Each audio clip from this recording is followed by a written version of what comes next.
Okay, people, so let's talk about last night's Raw. All right. So let me see. Let's start with this Seth Rollins, Braun Breaker, and Paul Heyman segment. First of all, let's just start with them. And let me say this. I feel like the WWE's format. This is just the direction that they're going. And they think that what they're doing is satisfying. They don't feel the need to change anything. Triple H told you guys to, F off, right? So this is what I I don't understand why which I really could care less about people getting their feelings, because I'm speaking the reality and the truth in my opinion. But for a company that says we're not a wrestling company, we are sports entertainment, we are storyline driven, and this is what people love to say and make known, right? Well, then if you are a storyline sports entertainment driven company, then you should specialize in telling stories. You guys went and hired a bunch of writers to write stories, and this is what you come up with. The wrestling isn't great either. So you should make sure that you deliver in these storylines. Perfect example. Paul Heyman last night, he's not telling this, for one, to Roman Reigns, but he's telling Jey Uso why he turned on Roman Reigns. He never said why he decided, why he decided that he's going to join forces with Seth Rollins and Braun Breaker. He never even spoke about that. We don't even know, what's this about? What is this even about? But then he pretty much tells Jey Uso, that he, Seth Rollins needs this title and he needs the shot and everything, right? And he basically was just everything he was saying. I'm just listening to him, and it's like this. They're just chatting. What is it leading to? But this dude is sitting up here just yelling and Roman Reigns this and that, and then he says CM Punk made him turn on his tribal chief. You're a grown ass man. CM Punk didn't make you do anything. And there's so many different scenarios and ways we can go of what they could have done to make that more interesting. I mean, it's simple scenarios. None of this stuff is complicated. But we still don't have answers. So it's really just, he did what he did. We don't care if the story doesn't make sense. Let's just do some things. Let's make a heel turn. It doesn't have to make sense. Let's make a face turn. It doesn't have to make sense. So this is what I feel like their new format is, man. That they're just going to keep going with what they're going with. All right.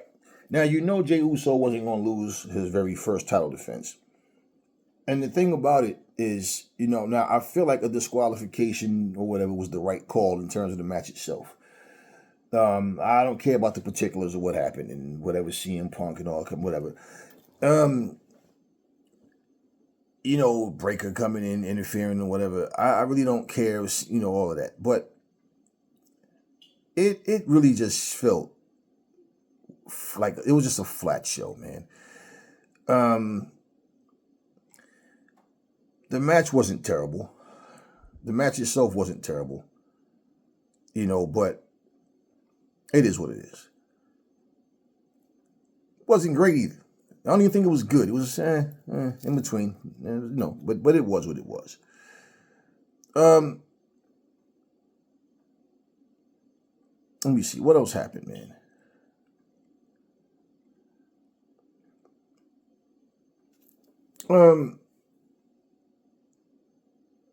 So basically, Seth Rollins won by disqualification. That's basically. When I'm looking at this shit though, man, it was like, it was a disqualification, but yeah,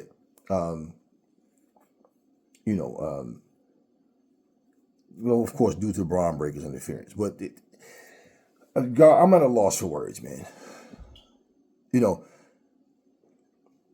Because I'm not going to try to sugarcoat anything, but I feel like this is just their format, and this is what they're doing. So it's like, hey, either watch it or don't watch it. That's just what it comes down to. I'm not at all interested in Gunther versus freaking Pat McAfee. When I'm sitting here watching this, it was just like,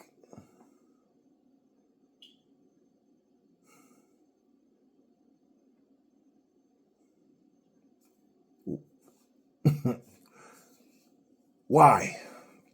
Why? Why? Just why?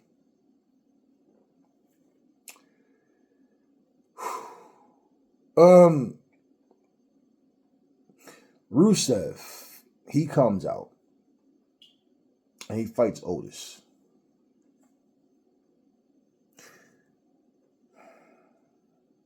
Otis and his little squad are a bunch of clowns. Otis is just a very powerful goofball.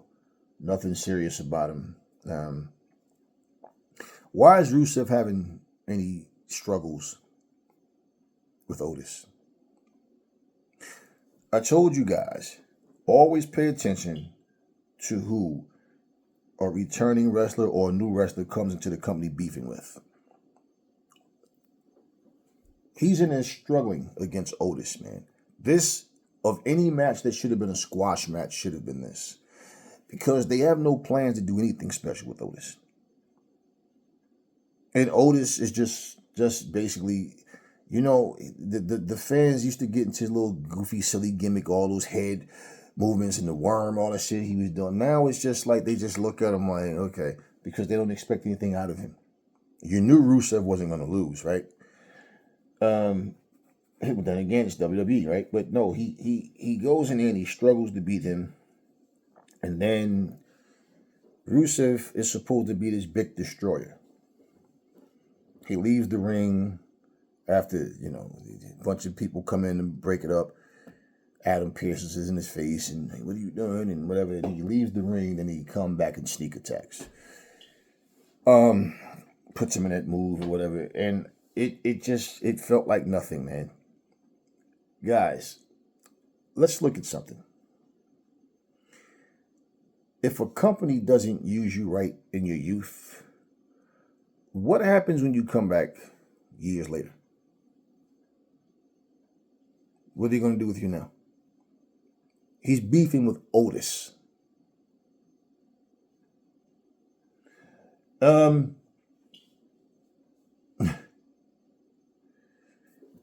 Yeah, I mean, it was really nothing that I even cared about, man. Look, let me say this, guys. All right. One of the things that I really don't understand. It's like, example, Rusev, Malachi Black. There were two people that left the WWE. This dude, Andrade Idolo, or whatever he called himself now, I don't even, whatever. But they leave, they come back.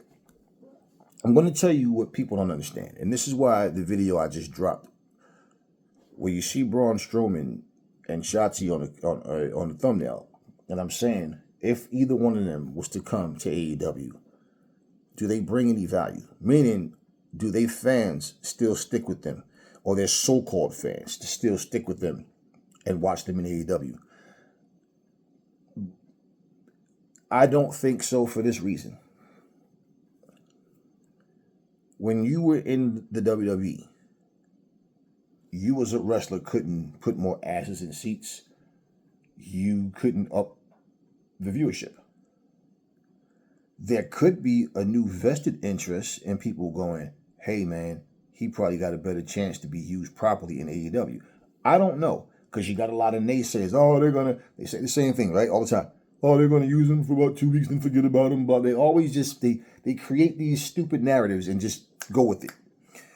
And then when they don't do what they say, then they get upset and want to just, let's move the goalposts and make another complaint.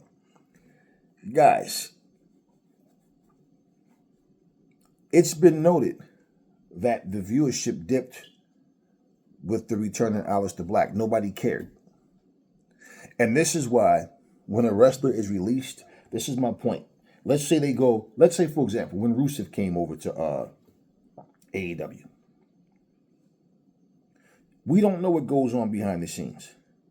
A person is not able to draw what they thought or was hoping that they could.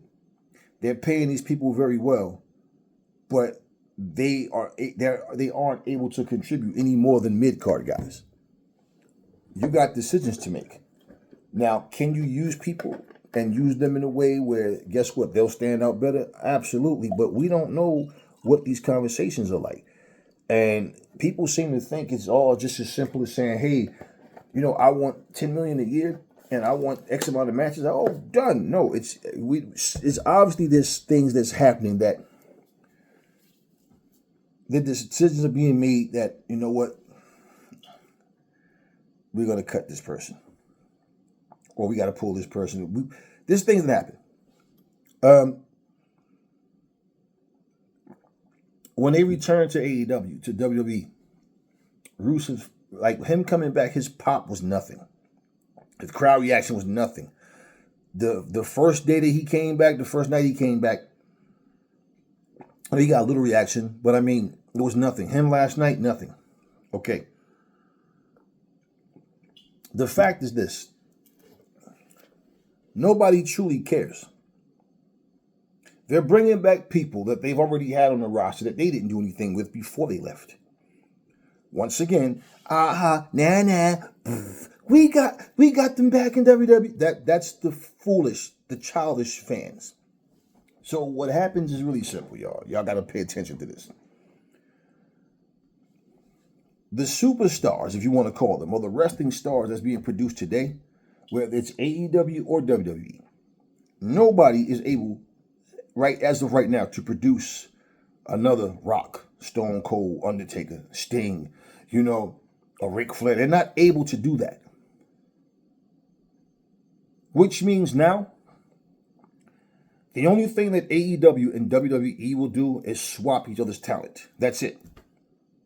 But nobody is able to create a wrestling character, to put stories together, to give a product where they can get 8 to 10 million people to tune in and watch. Where they can get numbers where, guess what, we're no longer taking a backseat to the NBA or the NHL or basketball or baseball. They don't have that. No company has that. That also means that WWE is in a position where at some point, regardless to who is the champion, regardless to who they want to be seen as the best or whatever, that superstar status is not there, man. It's just not there. So all of these other little things like inviting celebrities to your show and having them in the audience and all that doesn't mean shit. What the WWE is trying to do, like I said, it's like they're trying to go Hollywood. They went and bougie. They become extremely commercial. They're overlooking the wrestling. You get rid of Braun Strowman and Shotzi, several other people that they let go. If you're wondering, why the hell are they bringing a 47-year-old Alberto Del Rio back? I'll tell you why. Because they've acquired AAA. He has a history with AAA. He also has a history of not getting along with people and being a complete fuck-up. Now, let's say he's a changed man since then. I don't know.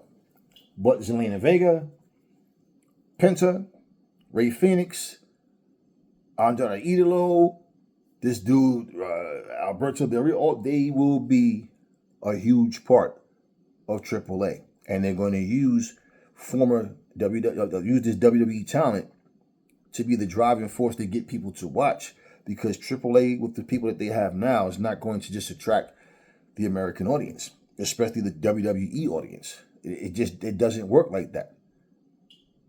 And so pretty much with them being like the helm at the helm of the ship, see, Zelina Vega has been treated poorly in the WWE.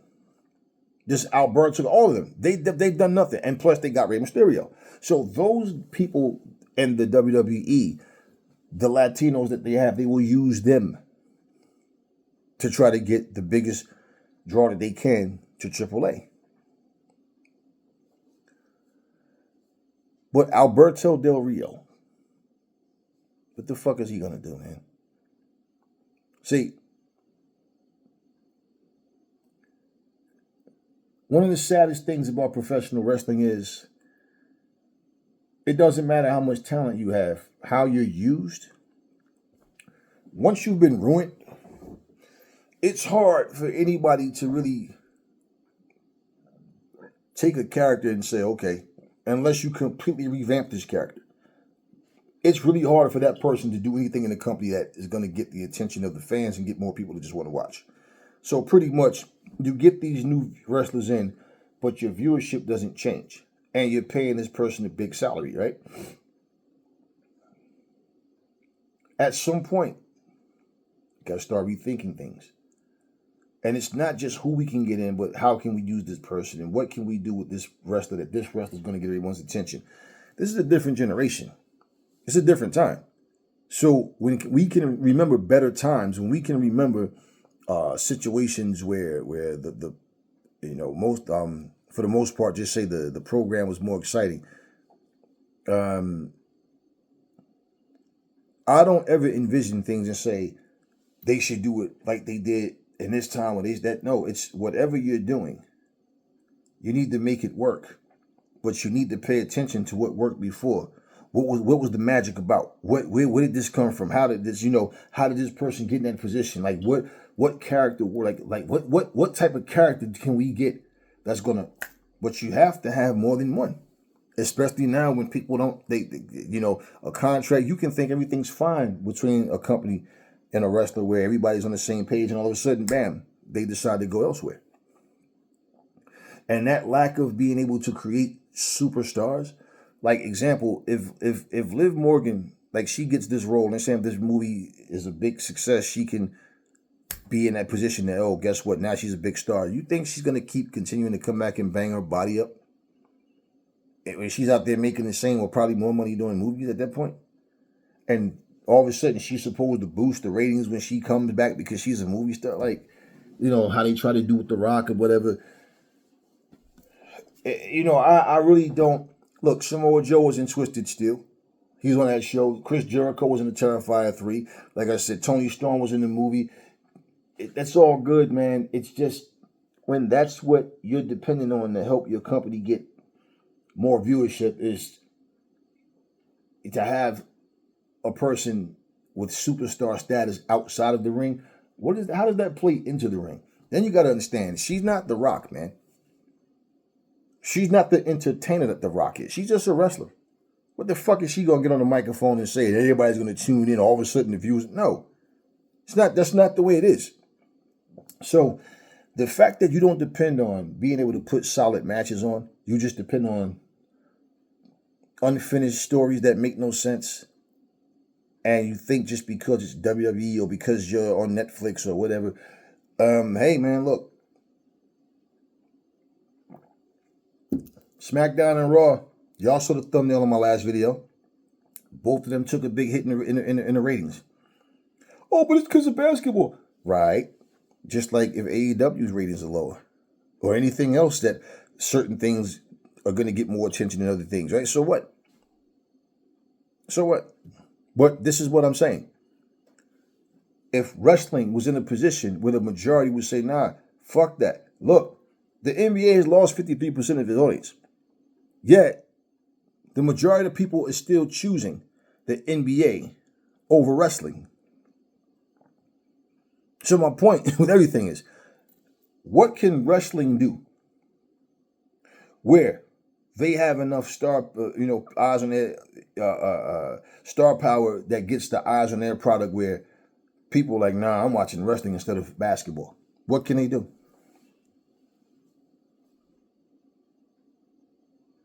that's something that they got to figure out, because if the attitude is there's nothing we can do, then it's going to always be like that.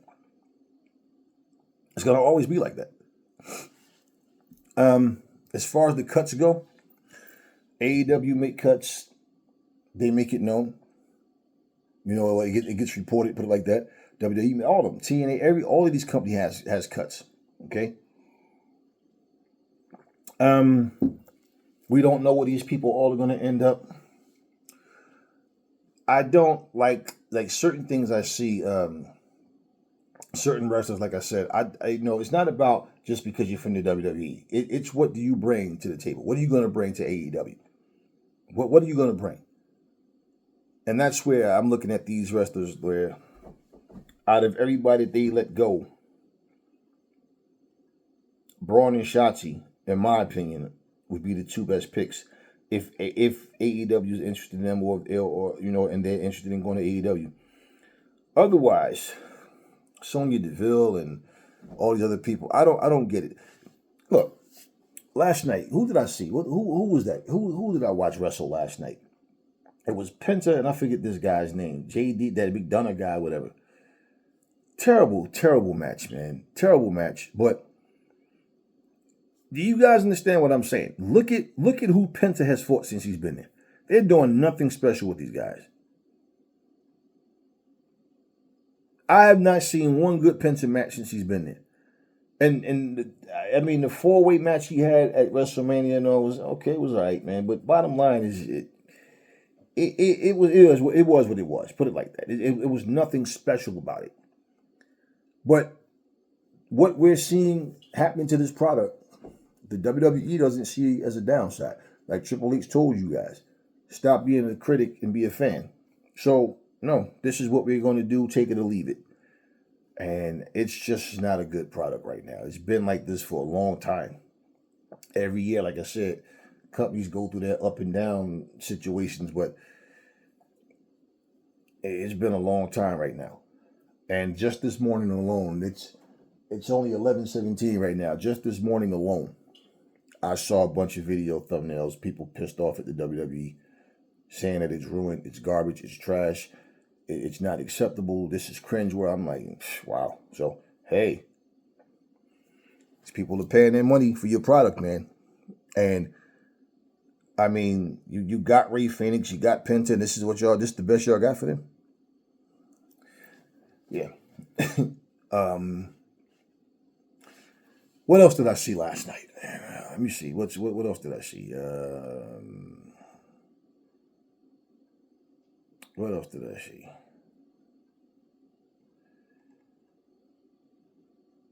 I spoke about Gunther. Roxanne Perez and Io Sky. Love Io. Roxanne Perez held that NXT Women's title for a very long time, and she was built up to be the next big thing. That she was going to go to Raw, SmackDown, and she was just, boom, she's that chick, right? It looked like her and Bayley was going to have a big feud, and it didn't lead to anywhere. Honestly, to me, I think Roxanne Perez is just eye candy for most people. She's been a joke.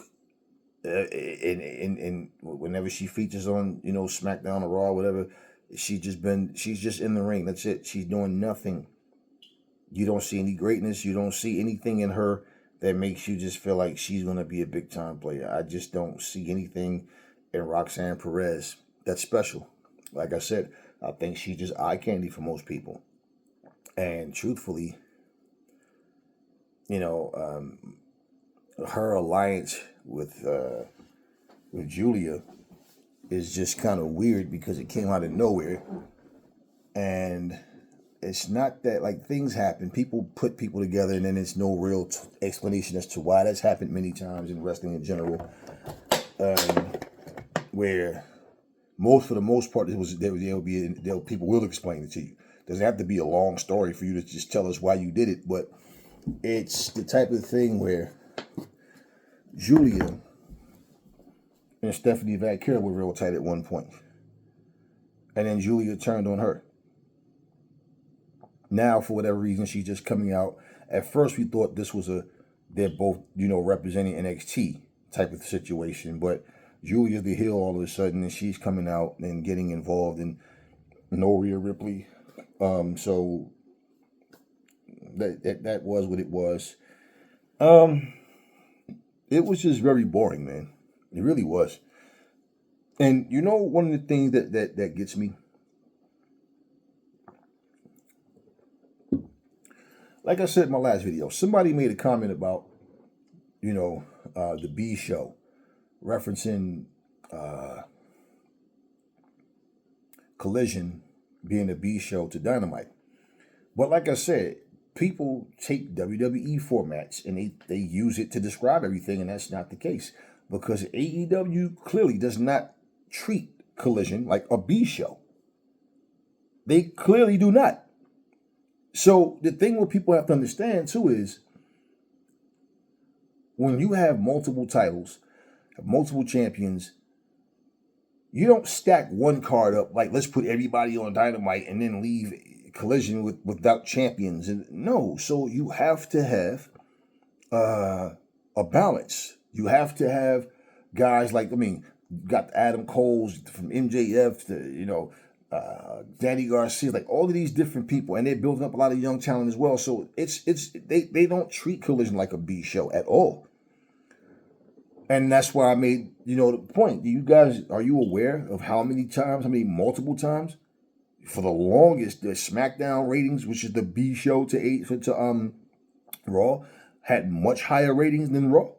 So people pick and choose. It's just like if you book a show in the same building, okay? If you have Raw and SmackDown in the same building, right? What you think happens? Because if Raw is live and then SmackDown is taped, what happens is this: when people buy these tickets, they choose. All right, now I'm going to go to Raw. Then you got people going, well, I'm going to go to SmackDown. So they'll skip the Raw show for SmackDown. Some people will skip the SmackDown show for Raw. So it's possible one of those shows is not going to be a full house. I don't personally care and focus on that, like I said, but I'm going to defend the truth, sound, logic, and reason, and not sit back and have people just giving half-ass explanations as to what happened and then lying to people, and we sit back and just zip, don't say nothing. Nope, no, we're going to tell the truth. Okay, that being said, people, it happens to any company that's going to have multiple shows. WWE has 2 shows. No, with SmackDown and Raw, they have the 2 shows where they, they do that sometime. But bottom line is, with all of these different companies, right?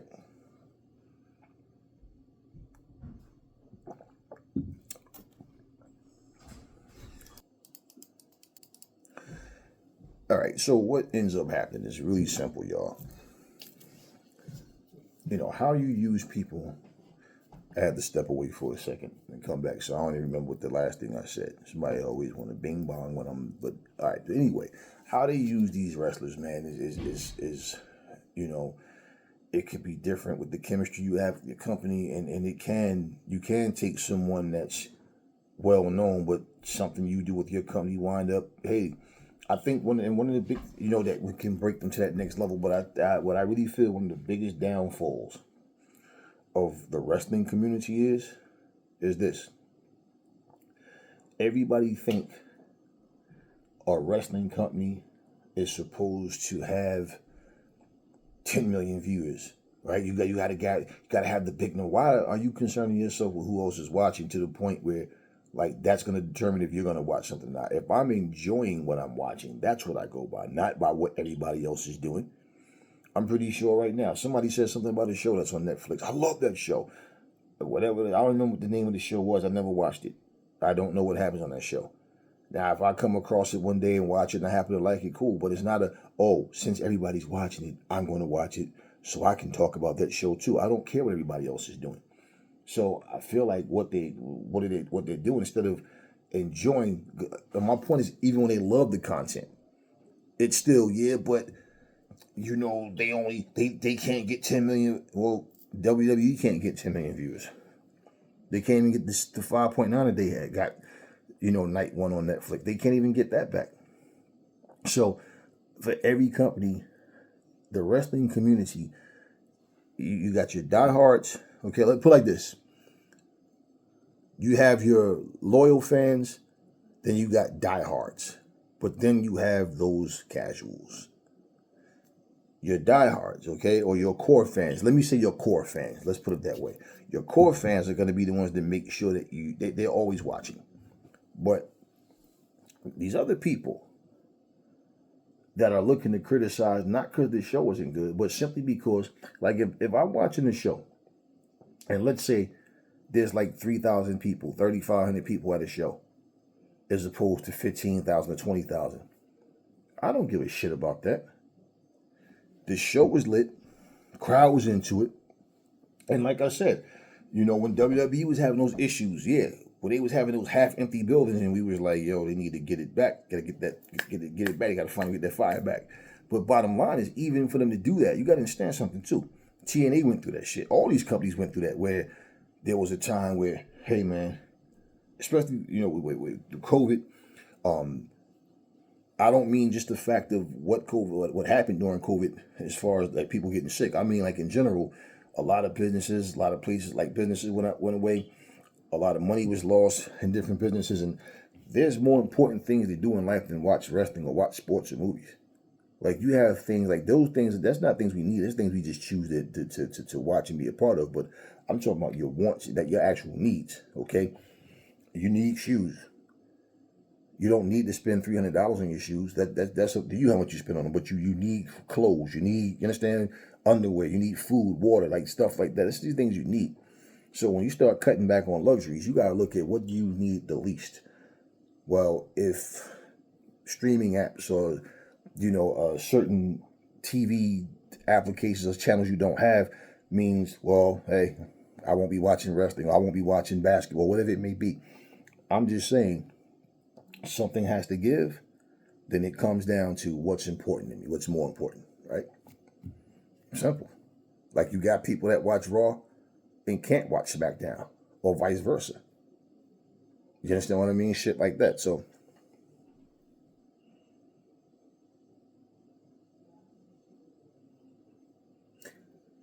I don't really know. None of us know what the future holds, but these lack of superstars, it comes from different angles, and the fact that these idiots keep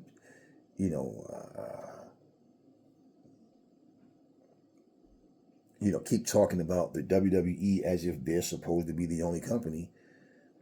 They're just overlooking wrestling in general, man. And they look at companies like as if you're not supposed to grow and expand. We said the same when TNA went through that shit. We said, man, instead of booking 15,000 seat arenas, man, book the arenas according to the numbers that you're doing. So if you get 3,000 people, book a building that can hold 3,000 people.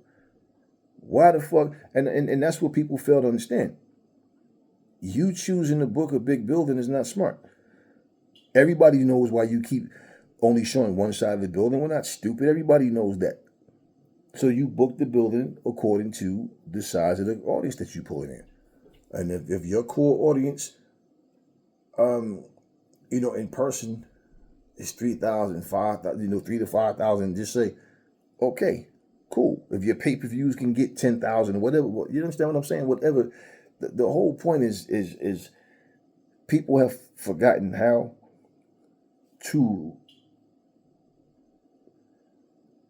to respect a wrestling show. And they've been programmed with this mindset of, even though I don't like what the WWE is doing, if other companies aren't even doing what they're doing that I don't like, then I don't like that company either. I don't know how to like anything else. That's just what it comes down to. And this is why when people are like chameleons. You know what I mean? If you're positive, all of a sudden they're positive. If you're a gangbanger, then all of a sudden they're a gangbanger. You know what I'm saying? If you like blondes, they like blondes. If you like brunettes, they like brunettes. That's just what people are. So my whole thing with the whole picking sides stupid shit, I don't care about any of that nonsense, man. What we're looking at is really, really simple. For this genre to grow and become stronger, it's not to trying to become commercial and go Hollywood. That's not what it's going to do. It's wrestling, bro. It's going to take for people to have the understanding that, hey, man, every company has the right and should be different. And you need to give a product a chance before you shoot it down. Like, let's look at MLW, for example, right? They have a partnership with CMLL, right? 2 people from CMLL. I didn't watch it yet, but I'm going to. I saw the thumbnail, the headline on the show. 2 people from CMLL are now wearing MLW championships. I don't know what belts it was, but I'm going to watch to see what's happening. And I remember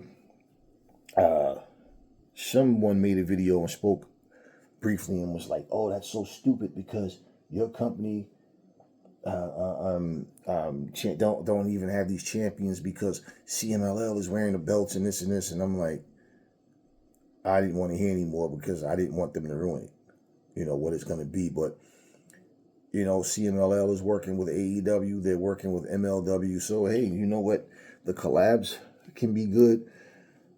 But I don't really want to see this. Like, I'm not really intrigued by this whole let's just keep swapping wrestlers back and forth, but there's no actual storyline about it.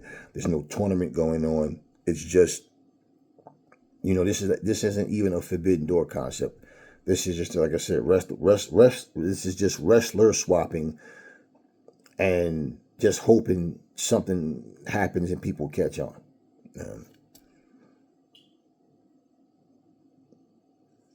But this format of Raw, this format of SmackDown, like what they're doing, the direction that they're going in, I just, I don't know, man. It is what it is, And also, I forgot, Becky Lynch and this Valkyrie lady, Valkyria, whatever. She, they were having their little argument back and forth.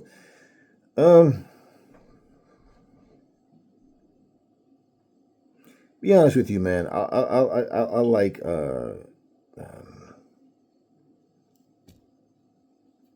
I just said a goddamn name, man. Just a Becky Lynch.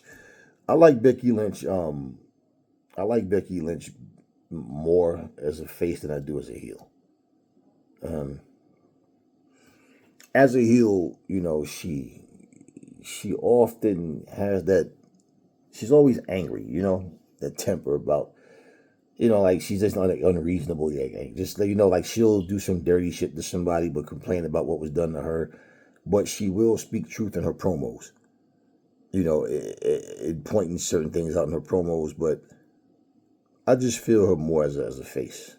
But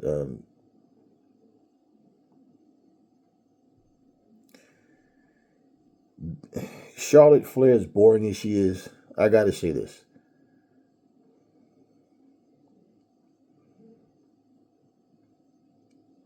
Becky and Charlotte,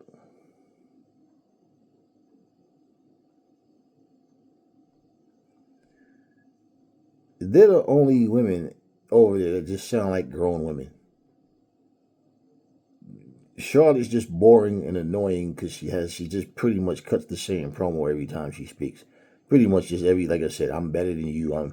I've accomplished this. I won more. It's just me. I've done this. I've done that. You're just a kid to me. It's the same thing with her every time.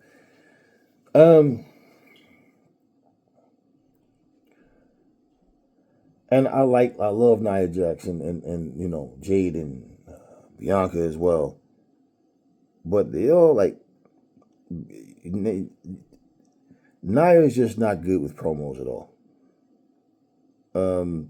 She's just not good with promos. She's just a big aha nana. I splashed you. I squashed those. But they just sound like a bunch of little girls. I hate when Bianca be like, "Girl, this and this and it. Girl, what's the tea?" I'm like, stop, man. Yet they got them all bougie acting, and Becky isn't bougie. I love that about her. They don't have Nia acting bougie. I love that about her. This Valkyria lady isn't bougie. I can't stand this boujiness that they put in these characters, man. But Charlotte and Becky are the only two that sound like grown-ass women. It don't just like a bunch of screaming loud little girls. even though Becky can get loud and get obnoxious and just be, like I said, unreasonably angry, just angry about nothing. You know, that's the thing. And that part of that is the bullshit storylines that they give them. But when she gets upset, you know, and she starts this panting, and it's like, all right, you know, it's whatever. But Becky, they had a very little sloppy little hook up and was throwing punches at each other, and the little, you know how when they thought that he just be doing this shit, and the body is right here and the hand is doing this, and you like, come on, man, make it look like, come on. It was one of those situations, but I don't know. It was just a very flat show, and this is what they're giving us, and truthfully,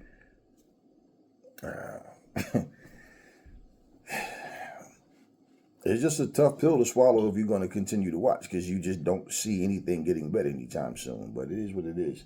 And like I said, this happens in wrestling often, the ups and downs.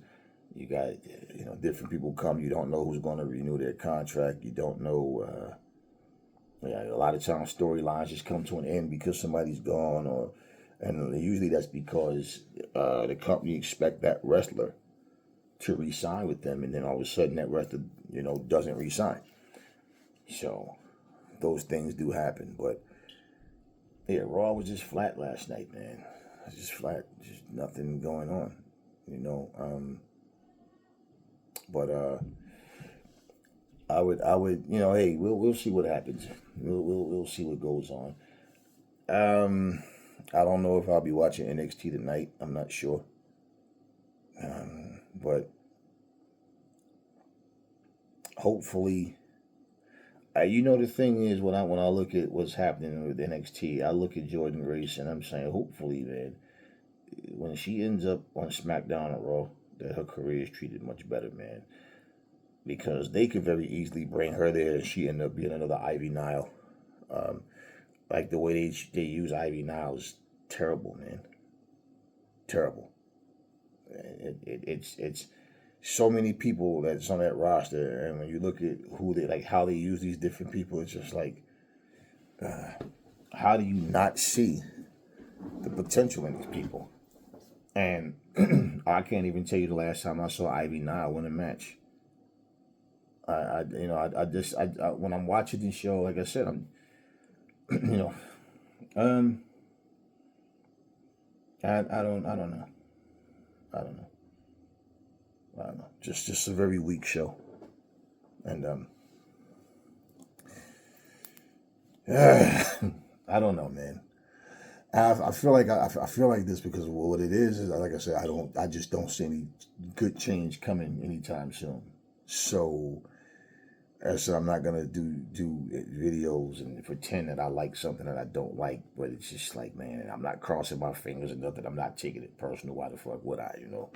I think a lot of y'all need to just cool out and stop giving y'all life stories and how you grew up watching wrestling and how it's so heartbreaking and how you're so disappointed. Like, man, you need to get some pussy. Seriously. Seriously, you it's not that serious. It's really not that serious at all. But anyway, y'all, that's all I got for you guys right now. As I always say, maybe next week it'll be better. Just tune in and see. Catch y'all in the next video.